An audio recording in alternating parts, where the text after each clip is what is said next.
Hi, Genies. It's Fisher. Before we get started, just a quick thank you for getting Extreme Genes to where it is today. We're on radio stations all over America, and our podcast is growing exponentially. I'm often asked, what can I do to support Extreme Genes? Well, that's easy. Become a part of our Extreme Genes Facebook community and like our page. Share the podcast with your friends. Follow us on Twitter. And most importantly, support our sponsors through links on our website. They're the best in the business. Thanks again. Now let's get on to this week's podcast. Are you digging up the dirt on your dad? Want to find out how? Hear the latest on new family history sources and websites with interesting and fun guests and experts. Find out what other people have been learning about their ancestors. From kings to thieves, inventors to farmers. Nothing that's been discovered should surprise us anymore, but it always does. Find out what we mean. Great family history stories and information are on the way now with Extreme Genes, Family History Radio, and extremegenes.com. Yeah, I don't think Mother knew about this.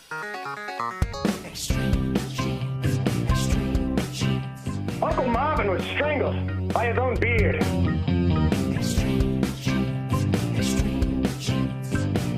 Yeah, you never saw it coming.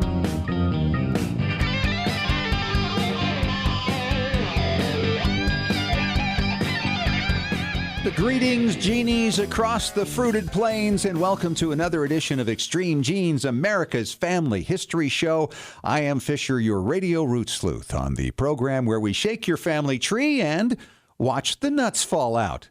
And this week on the show, you know, it's always great to get these stories of research, but also the DNA tales, because it often involves finding living relatives. And we have another one of those stories this week, but who knew how many living relatives this person would find as a result? We're going to talk to John Vitale up in Buffalo, New York, about his experience and maybe what you could experience, or somebody you know who might need DNA to connect with living family. It's another great story. Plus, later in the show, she's an artist. She's a woman who discovered that she's related to Nathan Hale. Yes, I have but one life to give to my country. We'll hear more from Susan Hale from upstate New York coming up a little bit later on. But right now, let's check in with my good friend David Allen Lambert, the chief genealogist of the New England Historic Genealogical Society and AmericanAncestors.org, in studio with me. To what do I owe the pleasure, David? I am so honored to be here, and I don't have to talk into a telephone. Yeah, it's very nice. It's good to see you. It's really good to see you, too. And you even combed your beard. I did. You know, I grew it extra long for the occasion because I wanted to make sure I had that going on. You know, I am absolutely astonished by how much family Histoire news there is to talk about this week. I mean, just a lot of incredible stories. And let's start with the World War II veteran reunion that happened very serendipitously this past little while. Two Utah gentlemen, both 88 years old, Dean Salt from Ogden and Alan Sperry from Provo, were on an honor flight back in September, and they went to Washington, D.C. Well, since they were from Utah, they put them next to each other in the ceremony. They got to talking, and they said they were both in the Philippines. Got to talk a little bit more. They were there in the same time in December of 44. And then he mentioned his name. The other person looked quite aghast and said, "You can't be the same person." And Dean Salt reached into his wallet and pulled out a photograph of the two of them from 70 years ago. Oh, my gosh. That he had never taken out. You know, it He just had that in his wallet the whole time? The whole time. Isn't that Obviously, something? multiple wallets, one would guess. Yeah. It's really touching to think that these guys were 18 years old over in the Philippines, lost touch for 70 years, by a chance meeting, reunited again. It just warms your heart. That's a great story. Some of the things that we look at in the future, obviously we had October 21st, 2015, the Back to the Future. The French did this back in 1900 with postcard and painted views looking at the year 2000. Wow. Some of them are really interesting, flying machines and people dropping bombs from flying machines, which World War I would see that. Right. But they had a very interesting one that I think you might like. It shows a man shredding books, but connected by wires, headsets that the students are learning. Wow. Is this any different than what we're doing now when we put audio books out or we digitize things so people can use them through the headsets or through their computers? So maybe technology wasn't too far off. It's a pretty good picture. In fact, we'll make sure we get that posted on extremegenes.com. You'll have to check that out, plus all the other photos we're talking about. Exactly. There's some really great stuff, but sometimes there's not good news in family histoire news. The New York Times archives had a pipe burst. Oh, now wait a minute. The archives are in the basement? Yeah. Oh, And really? water doesn't work really well with photographs No. and microfilm and books, and any archival material doesn't float well. So they're having to revisit and figure out what to do with this recently damaged archive. Oh, my goodness. It was essentially their photo morgue, so I would imagine whatever they had down there for any number of years, and one would hope that they have a digital copy, but who's to say? No. The New York Times, that is unbelievable. Speaking of photographs, did you see that story about Billy the Kid, the photograph that was found? No, I haven't heard about this one. Oh, Now, my goodness. We've had our friend Ron Fox on the show many times talking about finding rare, valuable pictures, but what was this one? Well, this gentleman, Henry McCarthy, went out and he found a photograph for $2 in a junk shop. This photograph captures Billy the Kid playing croquet. It could be Wow. worth millions. Now, wasn't he killed at like 18 years old or He was something? pretty young when he died, and Yeah. I think it was the late 1870s, early 1880s. But this would be an amazing find. And I would imagine they're matching it up by photo identification, because I saw the picture and it does match one of that young gunslinger from long ago. Facial recognition then. Exactly. Wow. And they're thinking it could be worth what? Millions.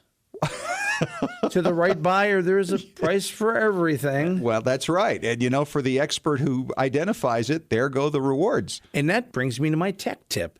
Do you know that pile of photographs you have that your ancestor kept and they didn't put the names on them? Oh, Well, you're in luck if the 19th century photographer's hallmark is on there. Putting his name and the address that he operated, there's a key clue there.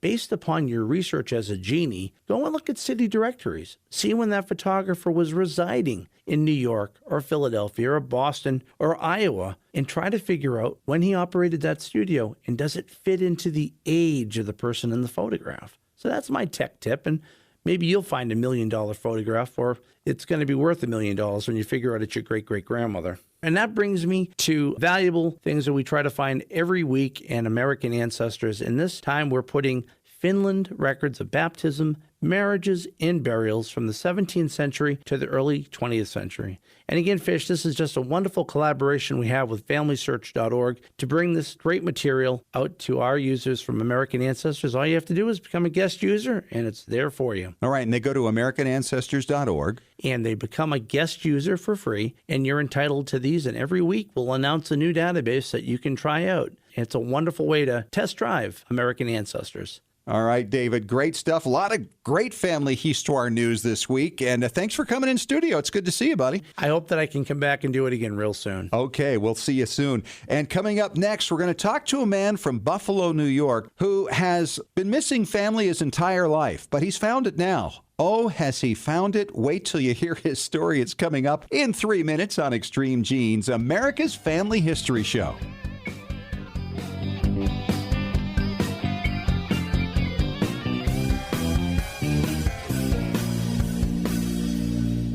Extreme Genes is sponsored in part by 23andme.com, a personalized genetic service that helps you understand what your 23 pairs of chromosomes, your DNA, say about you. 23andme.com gives you a snapshot view of your DNA with more than 60 detailed reports on your health, traits, and ancestry, plus tools to explore and compare your DNA with family and friends. 23andme.com is the first and only genetic service available directly to you that includes reports that meet FDA standards. Here's how it works. Order your DNA kit from 23andme.com. Provide your saliva sample from home and mail it back to a CLIA-certified lab. Then you'll be notified when your reports are ready online. You'll also receive ongoing reports as new genetic discoveries are made and as 23andme.com is able to clear new reports through the FDA. Order your DNA kit today and see why more than 1 million people are experiencing their genetics with 23andme.com.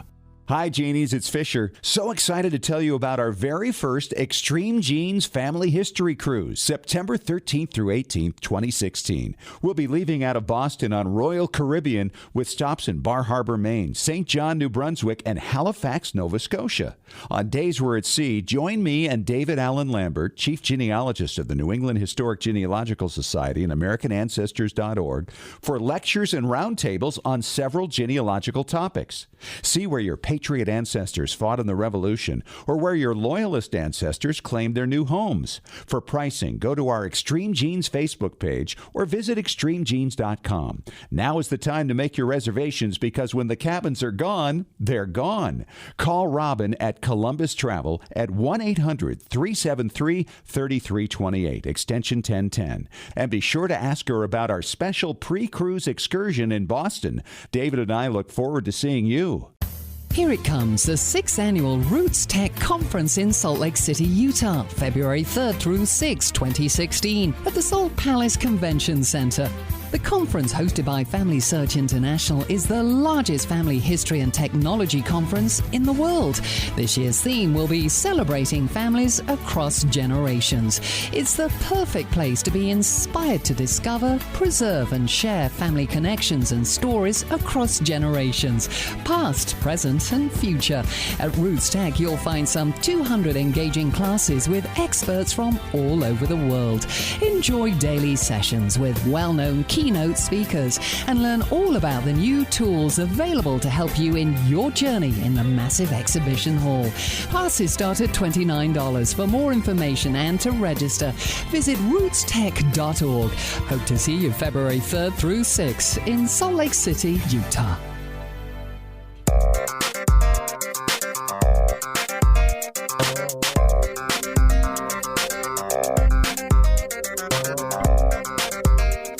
And we are back. Extreme Genes, America's family history show on extremegenes.com. It is Fisher here, the radio root sleuth.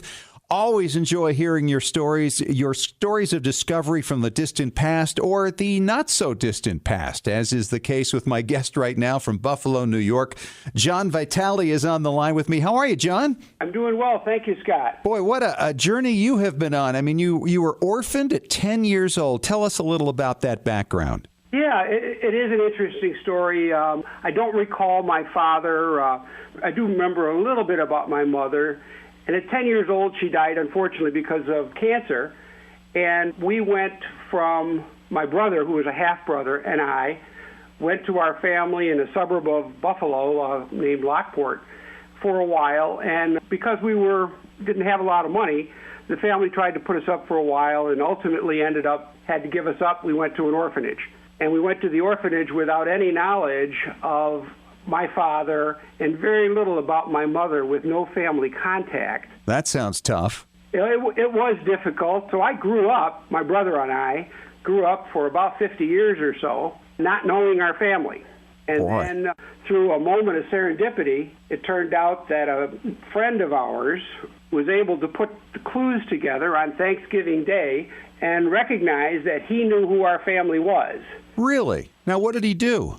He was a counselor, a family counselor that helped me and what turned out to be my first cousin through independent sessions that he had worked with her and she and I on.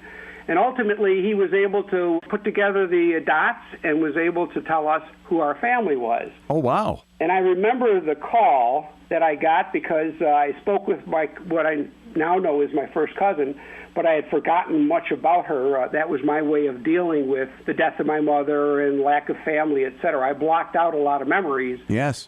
And I remember a story that she told me that only she and I were in the room. And when she told me that story, I had chills going up and down my spine. Because you were already familiar with the tale. Yes, that's right. Wow, and only you and your mom were in on that. So first of all, how long ago was this that you discovered your cousin and you put this part together? Yeah, that was about 5 years ago. Okay.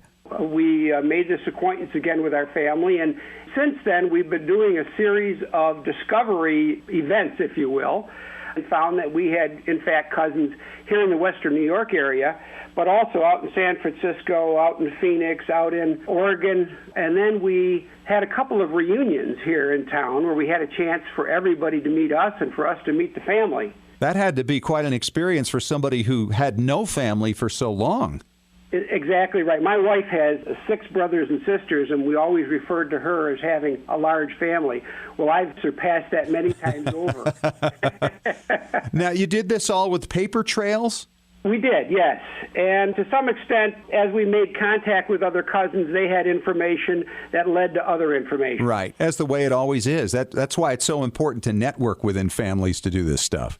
We had a wonderful experience just to round this out, Scott. We were able to determine my grandfather's and grandmother's hometown in Sicily. And my wife Bonnie and I took a trip there last year, last year, and had a chance to visit about 60 cousins, about 40 of those in Sicily and about 20 of those in Milan. It was a wonderful experience. Wow.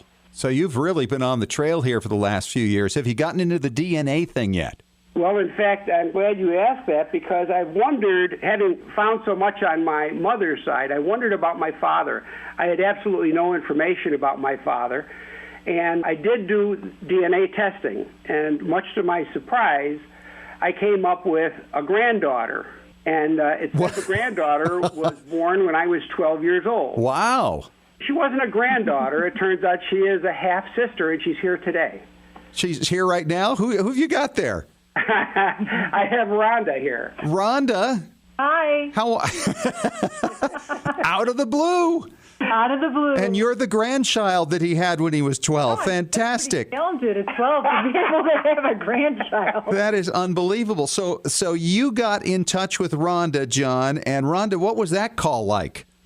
Well, it was an email that I didn't actually believe because he said that he lived in this town that I live in, which is a suburb of Buffalo, very, very small town. Okay. I get this email that said, hi, I think it said, whatever. He didn't know the connection exactly. Okay. And I went to the website, and I didn't see him listed on there, so I didn't believe him. I thought he was some kind of crazy stalker guy. So I called 23andMe. So I called him up that there's this guy, apparently lives, right around the block from me. And I'm not seeing him on here. Why am I not seeing him on here? And they told me that it doesn't update right away. But they sent me to where the genotype connections are, where you can see how much of certain genotypes are completely matched or half-matched or whatever. Right. And he pointed me through. He said, this guy is your half-brother. And I'm like, oh, I guess I should respond to him. So. You might want to get to know him. Yeah. Wow. So this was when? This was back in, May. May. The first note we saw was in May of this year. May of this year. So you guys are just getting to know each other now. And you obviously are very close because you're in the same room. Yeah. That is unbelievable. So this is on your father's side, John and Rhonda? Yeah, that's correct. Yes. Okay. And so you got to find out then, John, from Rhonda about your dad. Yes, that's exactly right. And also learned that we have 9 other half-brothers and sisters that I did not know about. Whoa. I think I had some limited information, right, Rhonda? Now, did you know about them, Rhonda? It is such a complicated, diverse story that goes back, I don't even know where even to start with the situation. But are they full siblings to you or half? Well, it turns out that I actually have at least 6 full-blooded siblings who would be John's half-siblings, but I also have some additional half-siblings that are not related to John. Okay. Altogether, I have 12. Wow. Yeah. Well, that's what DNA does. I was adopted when I was an infant and was raised as an only child. Now I have at least 12 siblings. But how has that been for you? Have you gotten together with all of them yet? Not all of them, because not all of them want to communicate with us. I've reached out to 2 sisters that were adopted into the same family, and I know that they're my full-blooded sisters, John's half-sisters, but they have not responded to me. That's too bad. But you've probably made some good contacts otherwise out of such a large pool. We have. Yes, we have. So have you had reunions with them as well? Well, we had, let's see, how many people? About 30, 40 people here in Buffalo in August. And one group come from Texas, somebody come in from California. And there's another half-sister that lives here in Buffalo. John's and I both half-sisters, so on the father's side. One came in from New York City. She's a full-blooded sister of mine, a half of John's. And so, this has been a really interesting journey. Yeah, it really is when you get into this. And I would imagine you've probably found some cousins as well. The 23andMe lists 933 cousins of mine. Now, wait a minute, 923, but I mean, how many close ones, first, second? Well, there's not a lot of first cousins, but there are a lot of third or more distant. Right, third, which is typical of the DNA test. That's amazing. I have to tell you, Scott, that I'm overwhelmed just with brothers and sisters at the moment. How has it changed your life, John? Oh, it's been a wonderful experience. Both the reunions on the part of my mother's side of the family as well as on my father's side. It's been nothing but pure joy, meeting many people that I know now that I'm related to. And I lament a little bit that I didn't have the opportunity to grow up with them, but I'm thrilled to continue to live with them now from this point forward. Well, I bet. How often do you two get together? You know, we probably are talking once a week and face-to-face maybe once a month, I think. Oh, that's awesome. We're planning a family Skype call, which would be brothers, sisters, as well as first cousins coming up soon, and we're going to use Skype as a way to do that. Well, that's a great way to go. I do that with my own grandkids all the time, and you ought to get them out to a Bills game or something. Oh, no, we wouldn't want to kill them. Right now, the Bills and the Sabres, the two teams in town, are both on losing streaks. So. Oh, maybe not. Maybe you don't want to do that at all. So what's been the downside of this? Has there been any real disappointment with it? Only to me that I've identified these two sisters by name and address and everything, and I've reached out to them, and they don't want to know, or they don't. I don't know. Yeah. Now, have they not responded, Rhonda, or did they just tell you they're not interested in knowing you? They haven't responded. I made contact I actually wrote them a letter. I found their addresses last Christmas, and I sent them letters which were not returned back to me, so I know that they were delivered. They never responded to that. And then through Facebook, my daughter connected with one of these women's stepdaughter, who was very excited and wanted to connect us, and she said she'd try, and I guess she was having dinner with her stepmom that day, and I never heard back from her. Well, maybe it's kind of like your initial response was to John. It's like, who is this person? Yeah. Well, it didn't take me that long to connect, though, with John. Yeah.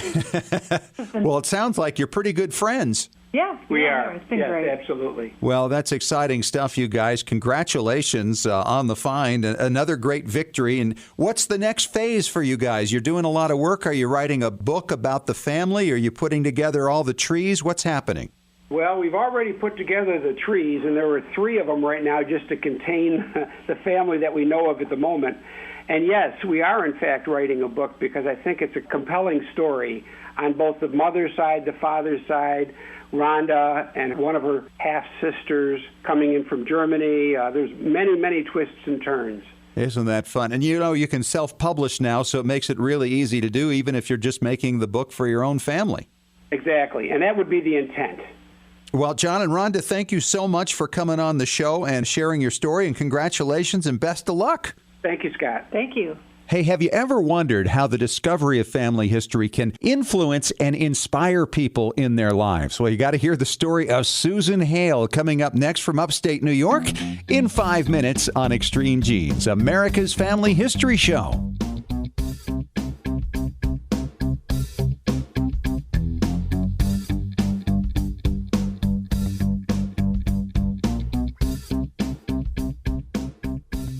Scientific studies have proven that youth who know even a little bit about their family history perform better academically and have a greater sense of personal confidence and stability. Genealogy is its own incredible superpower that arms our children with super strength. But how do you get your child or grandchild interested in studying their family history? That kind of stuff is just for grandmas, right? Not anymore. ZapTheGrandmaGap.com leaps the generation gap in a single bound. Author Janet Havorka provides you with useful and timely advice on helping the young people in your life become engaged in their own family history. Janet has an entire collection of books to inspire the young and the young at heart in fun, interactive ways. She also offers creative tips and advice on her blog and in her free weekly newsletter. Stop by ZapTheGrandmaGap.com today to sign up for Janet's free email newsletter with 52 weeks of easy tips, free downloads, and order your set of resource books and workbooks. Looking for an easy way to show off your family history and share it with your family? Family Chartmasters offers beautiful custom pedigree art pieces and inexpensive family reunion draft charts in any design or size that fits your needs. With a free consultation at FamilyChartmasters.com, you can get started creating a new family masterpiece. Family Chartmasters has over 11 years of experience in creating and printing family charts. They can print any style of genealogy chart from any genealogy file and can create exactly what you're looking for. You'll work with a specialized and talented consultant whose goal is to make you happy. Decorative charts make fantastic gifts for all occasions. And with Family Chartmasters' option of ordering duplicate charts at half price along with your original purchase at full price, you can afford to give a family heirloom to each member of your family. Contact Family Chartmasters today at FamilyChartmasters.com for your free consultation. Family Chartmasters will give the greatest care to your family history.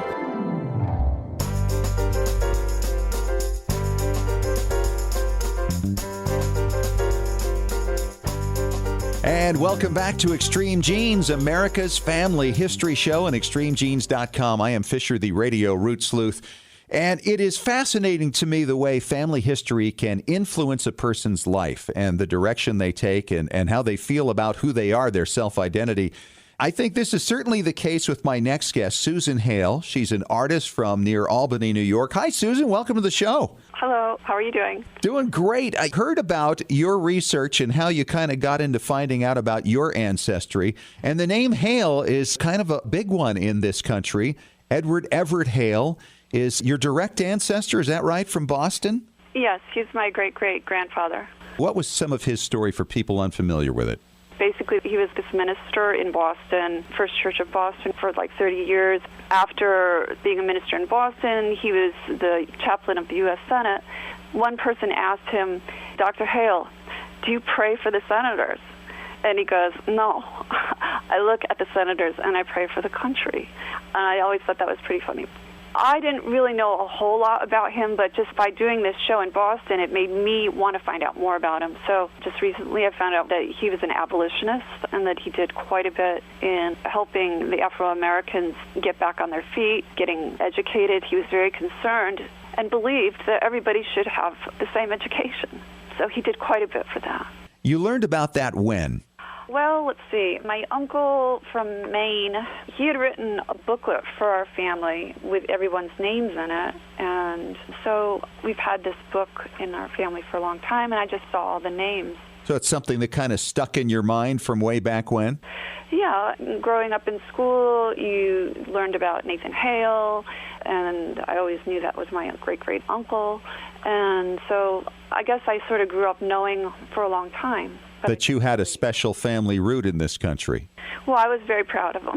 Yeah. Well, I bet you were. Who wouldn't be? Now, let's talk about Nathan Hale for just a moment. Of course, everybody knows him as the spy that was caught in New York, sent by Washington to find out what was happening in Manhattan after the British had taken over during the Revolution. He was caught, he was hung, and his last words, I only regret that I have but one life to give to my country. And there's a statue to him, I'm sure in many places, actually. When did you find out about that, and how has that influenced your life? About 10 years ago, I was listening to this Green Day song on YouTube called When September Ends. And it's basically about a guy who goes to war. He signs up to fight, and it was like right after 9/11. And so this was very much in Americans' minds about like fighting for our country. And the video, When September Ends, was very moving to me. And it made me feel like maybe that's how it was for Nathan Hale. Yes.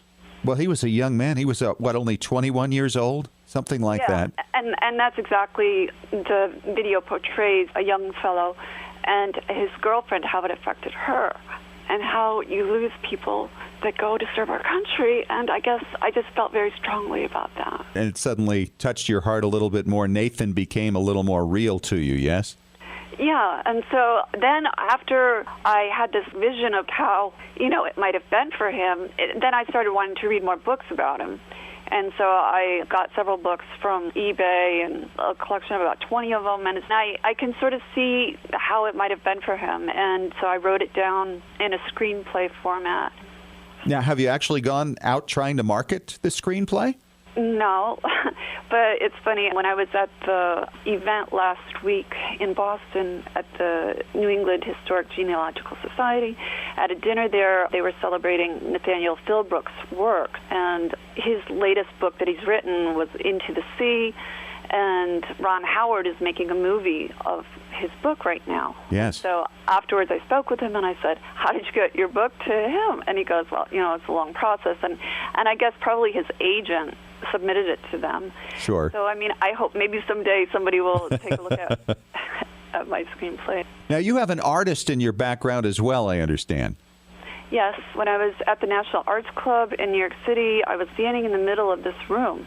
And all these old paintings were all around the walls and everything. And it was just this one painting, drew me to it. And I just thought, what a beautiful painting. And I really wanted to know, out of all of them, I wanted to know who had done that painting. So I walked over towards it. As I got closer, I saw on the brass plaque, Philip Leslie Hale. I'd seen his name in our family booklet. And I just thought, oh, wow. And I was just the style of painting was much like mine, very impressionistic. What's really weird is that I'd never seen any of his work in my life. I didn't know anything about him. It was a very moving experience, and I wanted to find out more about him. So I found out that he was friends with Monet and painted with him and Giverny. And so this was a really exciting experience for me. So. Well, as an artist, that had to be that you would actually connect with your relative like that. Now, yeah. he was a brother to one of your ancestors, I assume, but still, the fact that he paints the same way you do, you can kind of see that family connection right there in just the way he did his art. Right, it's true. So have you found that these discoveries, Nathan Hale and his life, and Edward Everett Hale, and now this Philip Hale, the artist, how long has this been going on now, your research, and how has this affected what you actually do in your creations? I guess it just inspires me to keep going, and I really love doing art shows and concerts. I've always known that's what I've wanted to do, and I've been doing it for many years, and it's just what I like to do. To have an art show at the Metropolitan Museum. Another uncle, Robert Beverly Hale, was curator there for 30 years for the American wing of paintings. And so it just, I want to meet the bar of the level where they were. And so this past show in Boston was very exciting to me to reconnect with where the family came from. It sounds to me like your family was kind of disconnected from all this amazing history until only fairly recent times when you kind of rediscovered it. Is that true?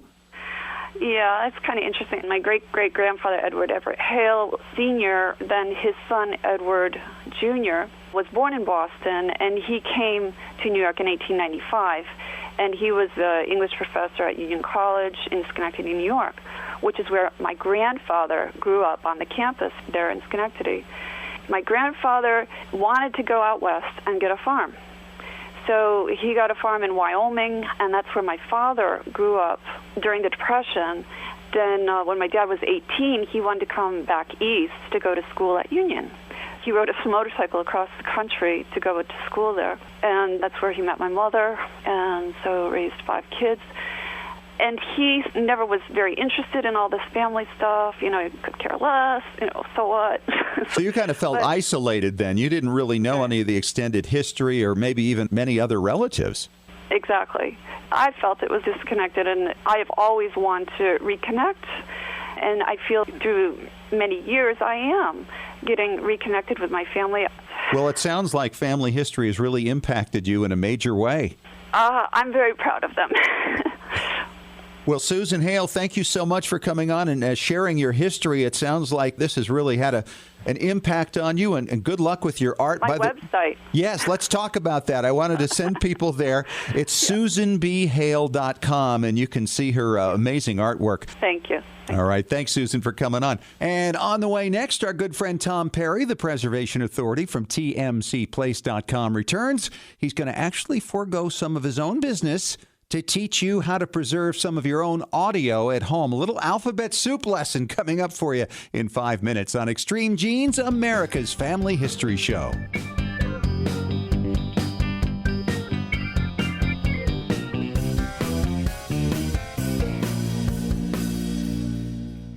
Hi, Genies. It's Fisher. So excited to tell you about our very first Extreme Genes Family History Cruise, September 13th through 18th, 2016. We'll be leaving out of Boston on Royal Caribbean with stops in Bar Harbor, Maine, St. John, New Brunswick, and Halifax, Nova Scotia. On days we're at sea, join me and David Allen Lambert, Chief Genealogist of the New England Historic Genealogical Society and AmericanAncestors.org, for lectures and roundtables on several genealogical topics. See where your patriot ancestors fought in the Revolution, or where your loyalist ancestors claimed their new homes. For pricing, go to our Extreme Genes Facebook page or visit extremegenes.com. Now is the time to make your reservations, because when the cabins are gone, they're gone. Call Robin at Columbus Travel at 1-800-373-3328, extension 1010. And be sure to ask her about our special pre-cruise excursion in Boston. David and I look forward to seeing you. Extreme Genes is sponsored in part by 23andMe.com, a personalized genetic service that helps you understand what your 23 pairs of chromosomes, your DNA, say about you. 23andMe.com gives you a snapshot view of your DNA with more than 60 detailed reports on your health, traits, and ancestry, plus tools to explore and compare your DNA with family and friends. 23andMe.com is the first and only genetic service available directly to you that includes reports that meet FDA standards. Here's how it works. Order your DNA kit from 23andMe.com. Provide your saliva sample from home and mail it back to a CLIA-certified lab. Then you'll be notified when your reports are ready online. You'll also receive ongoing reports as new genetic discoveries are made and as 23andMe.com is able to clear new reports through the FDA. Order your DNA kit today and see why more than 1 million people are experiencing their genetics with 23andMe.com. Here it comes, the 6th Annual Roots Tech Conference in Salt Lake City, Utah, February 3rd through 6, 2016, at the Salt Palace Convention Center. The conference, hosted by Family Search International, is the largest family history and technology conference in the world. This year's theme will be celebrating families across generations. It's the perfect place to be inspired to discover, preserve, and share family connections and stories across generations, past, present, and future. At Roots Tech, you'll find some 200 engaging classes with experts from all over the world. Enjoy daily sessions with well-known keynote speakers and learn all about the new tools available to help you in your journey in the massive exhibition hall. Passes start at $29. For more information and to register, visit rootstech.org. Hope to see you February 3rd through 6 in Salt Lake City, Utah.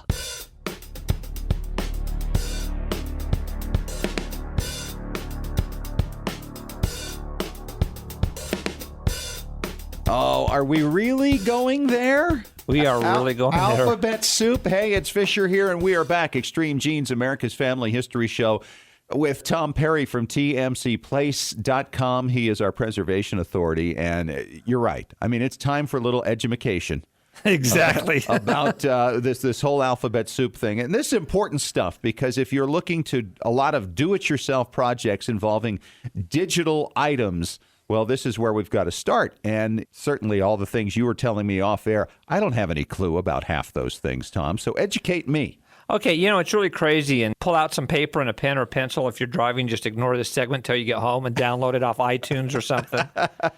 Because there's a lot of stuff in here, and we're starting to get a lot more emails from people that really want to do this stuff themselves, and that's what it's all about. If everybody came to us to have us do all their transfers, we physically couldn't do it. It's impossible. So I'm happy that more people are taking it on, their own responsibility, doing their own things, teaching other people how to do things. Just make sure that the people you're talking to are giving you the right education, that the people that are teaching you what you're trying to learn really know their stuff. Because there's a lot of people, unfortunately, out there, they're trying to do their best. I don't think they have any bad intentions, but they don't know what they're talking about, and they cause you problems, just like in the old days when people would develop film. They wouldn't do Kodak because they could get it done at the corner grocery store cheaper, not realizing that Kodak says, hey, after you process so many feet of film, you need to throw away your chemicals and start over. Where mom and pa were sitting there going, hey, this film still looks fine. We can go through 50% more and save ourselves some money. However, 20 years down the road, your film fades and the colors go away. Oh, that's miserable. All right, where do we start? Okay, let's start with QuickTime. QuickTime was actually developed by Sony and Apple, and it's a great program. It's probably the most universal program you have. Yes. QuickTime, you can use it on your iPhones. You can use it on a lot of Androids. You can use it on computers. You can use it on just about anything. There are really easy ways to port a good-sized, good quality video without hogging down your internet line. So QuickTime is probably the best way to go. If you're ever going to do something, you don't know what to put it in, go to QuickTime, because most sources you upload to YouTube, all these kind of places, will take QuickTime as well as other places. A lot of people that are PC users don't really understand QuickTime, because QuickTime originally was only available from Apple, but it's totally available for anybody that has a PC as well. And another thing tied to QuickTime that's important is iTunes. People hear iTunes and think, oh, that's Apple. I can't do iTunes on my PC. Totally incorrect. iTunes is 100% compatible with PCs, and it's a great program. We have people all the time that come to us and say, hey, I've got these CDs, and I need to put them in an MP3 so I can send them off to different people, and I want to pay you to do it. Well, I'm happy to take your money. However, this is something that is so easy to do at home. Even if you have virtually zero computer skills, this is something you can figure out. All you need to do is pop your CD into your computer, make sure you've already downloaded iTunes, and iTunes will usually come up and say, hey, what do you want me to do with this CD? And say, I want to import it into iTunes. It's totally free, no charge. It'll import everything as an MP3. So now you have a great MP3 that you can email to people. You can put on your website. Any place you want to do it, it's easy to access. Anybody can play an MP3.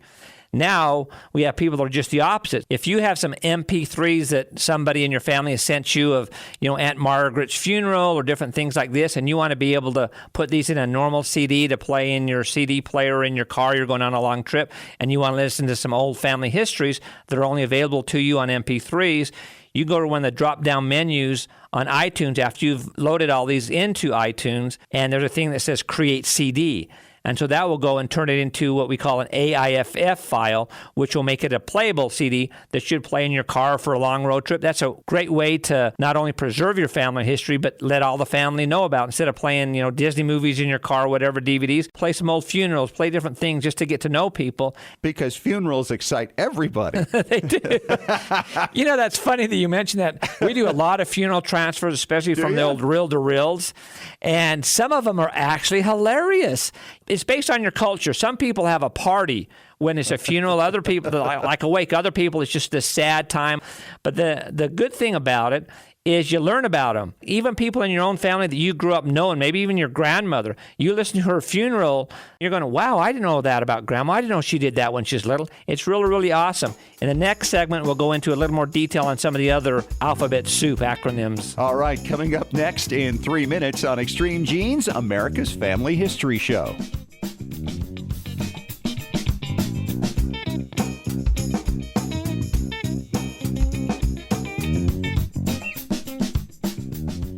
Looking for an easy way to show off your family history and share it with your family? Family Chartmasters offers beautiful custom pedigree art pieces and inexpensive family reunion draft charts in any design or size that fits your needs. With a free consultation at FamilyChartmasters.com, you can get started creating a new family masterpiece. Family Chartmasters has over 11 years of experience in creating and printing family charts. They can print any style genealogy chart from any genealogy file and can create exactly what you're looking for. You'll work with a specialized and talented consultant whose goal is to make you happy. Decorative charts make fantastic gifts for all occasions. And with Family Chartmasters' option of ordering duplicate charts at half price along with your original purchase at full price, you can afford to give a family heirloom to each member of your family. Contact Family Chartmasters today at FamilyChartmasters.com for your free consultation. Family Chartmasters will give the greatest care to your family history. When was the last time you heard your grandmother's voice or saw your family enjoying life back in the 1950s or 60s? If the reason is you haven't known what to do with your old recordings, videos, and films, here's your answer. The Multimedia Center in Salt Lake City. We brought in a video project to the Multimedia Center, and overnight they duplicated it to DVD so we could meet our deadline. The Multimedia Center, 2870 East, 3300 South, Salt Lake City. Open Monday through Friday, 10 to 6. Call 801-483-1717 or go to transferduplication.com.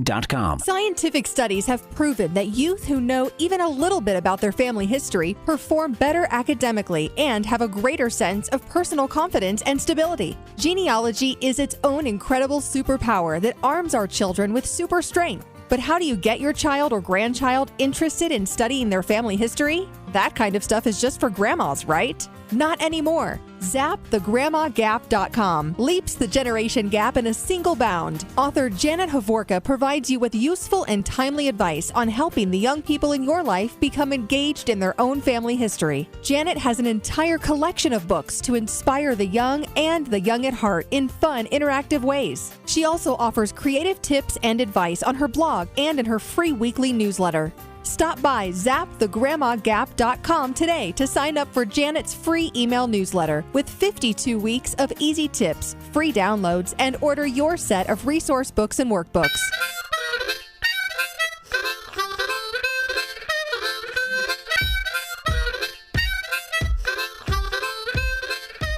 We are back. Final segment of Extreme Genes, America's Family History Show. Fisher here with Tom Perry from TMCplace.com, our preservation authority. Talking alphabet soup today because there's a lot of stuff you can actually do at home for preservation, so you don't have to pay Tom or anybody else to do it for you. And so, Tom, you've been filling us in on a little bit of stuff to start with. We didn't get very far, but you've got a lot more. Oh, yeah, there's tons of stuff. We'll, fill this segment and probably into next week also. So we kind of talked a little bit about QuickTime, which is a great video way to store.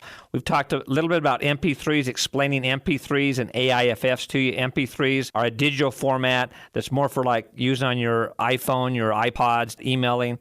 AIFF is more of a CD that you'll be playing in your car and your CD player for those that still have CD players. Now, one thing that's interesting, let me throw it in right here, which a lot of people don't understand. In most DVD and Blu-ray players, you can play a CD in them. Where people say, oh, I've got this CD, I don't have a CD player. Well, pop it in your DVD player or your Blu-ray player.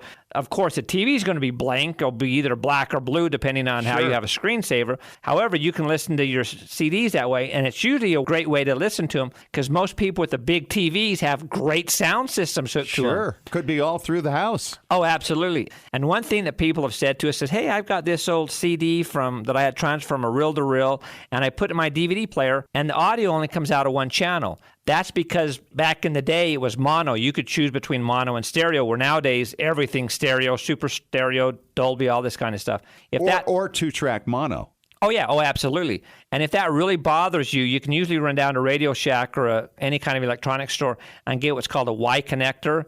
And what you would do, you'd take your RCA cable, which you'd plug into the bottom part of the Y, which now gives you two cables pulling out. You put one in the right and one in the left. So it's basically just splitting the signal. So you're still hearing the exact same thing, but it's in the right speaker and the left speaker, so it doesn't kind of throw you off. What a nice, cheap solution that is. Exactly. It's just like when one of the batteries dies in my left hearing aid, everything's on the right side. Yes. That's a problem. That can be a problem.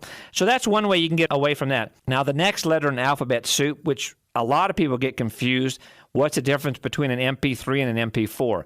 An MP3, as we've discussed, is audio. MP4 is video. So what an MP3 is to audio, an MP4 is to video. Now, that doesn't mean it's only video. It also carries the audio as well. So an MP4 is a nice compression format that really, really makes things really tiny. So when you're wanting to send a video of somebody, put it on YouTube or send it to a relative, it's a good way to send it because it's so small, but yet the quality is really, really good. In fact, several years ago, they were talking about not making movie DVDs anymore. Everything was going to be on a USB drive. So you plug a USB drive into your TV, and a lot of the new TVs do have the USB drives.